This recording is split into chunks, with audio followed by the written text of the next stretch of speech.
اعوذ باللہ من الشیطان الرجیم بسم اللہ الرحمن الرحیم۔ السلام علیکم ورحمۃ اللہ وبرکاتہ۔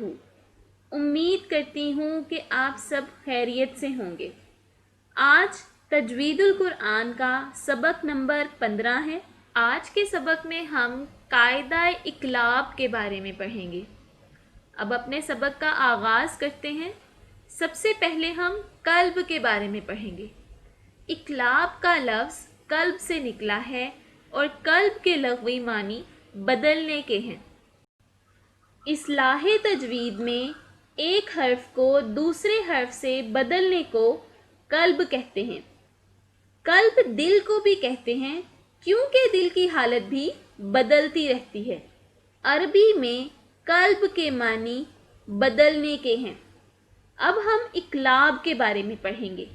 اقلاب اگر نون ساکن یا تنوین کے بعد نون ساکن مطلب نون پر جزم کی علامت ہو یا پھر کسی بھی حرف پر تنوین کی حرکت ہو، ڈبل فتح، ڈبل کسرہ، ڈبل ضمہ، اس کے بعد اگر با متحرک آ جائے مطلب کہ با آ جائے، بے آ جائے تو نون کی آواز میم میں بدل جاتی ہے اور غنہ کے ساتھ نرمی سے ادا کی جاتی ہے اور اقلاب ہوتا ہے۔ اقلاب کی صورت میں آواز 2 سیکنڈ تک جاری رکھ کر ادا کی جاتی ہے۔ آپ کے سامنے اقلاب کی کچھ مثالیں ہیں، انہیں اس طرح سے پڑھیں گے۔ من بین ایدیہم شقاق بعید من بعد میثاقہ۔ اب اقلاب کی مزید مشق کے لیے ہم سورۃ الشمس کی تلاوت کریں گے۔ سورۃ الشمس میں 2 جگہ پر اقلاب ہوا ہے جسے میں نے یلو باکس کے ذریعے سے آپ کو ظاہر کرنے کی کوشش کی ہے۔ آپ تلاوت شروع کرتے ہیں۔ اعوذ باللہ من الشیطان الرجیم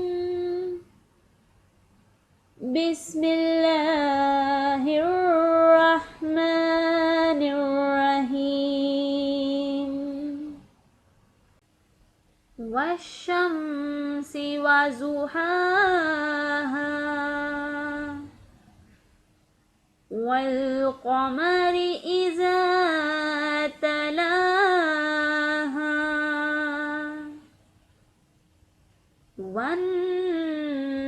والنہار اذا جلاہا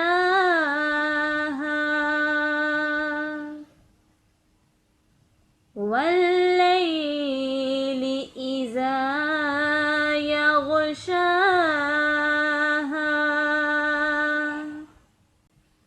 والسماء وما بناها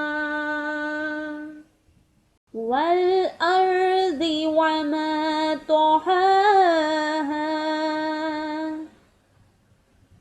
ونفس وما سواها فألهمها فجورها وتقواها قد أفلح من زكاها وقد خاب من دساها كذبت ثمود بطغواها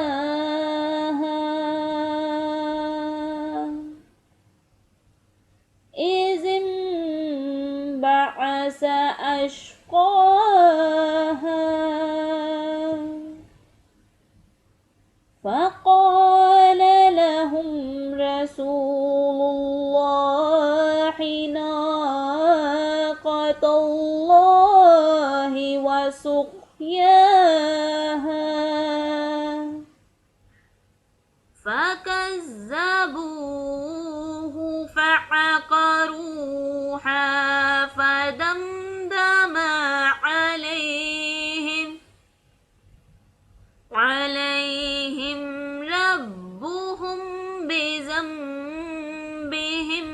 فسواها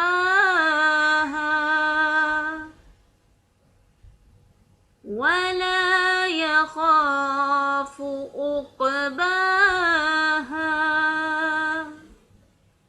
امید کرتی ہوں کہ آپ کو آج کا سبق سمجھ آ گیا ہوگا۔ اگر آج کے سبق سے متعلق آپ کا کوئی بھی سوال ہے تو آپ کمنٹ کے ذریعے مجھ تک پہنچا سکتے ہیں۔ اگر آپ نے ابھی تک ہمارے چینل کو سبسکرائب نہیں کیا تو سبسکرائب کریں، لائک کریں اور شیئر کریں تاکہ ہم قرآن پاک کی تعلیم کو دنیا میں زیادہ سے زیادہ پھیلا سکیں۔ اللہ تعالی ہم سب پر اپنا خاص فضل فرمائے اور ہم سب کو احسن طریقے سے دین کی خدمت کا موقع دے، آمین۔ اگلے سبق تک کے لیے اجازت دیں، انشاءاللہ جلد ہی اگلے سبق کے ساتھ پھر حاضر ہوں گی۔ تب تک کے لیے اللہ حافظ۔ السلام علیکم ورحمۃ اللہ وبرکاتہ۔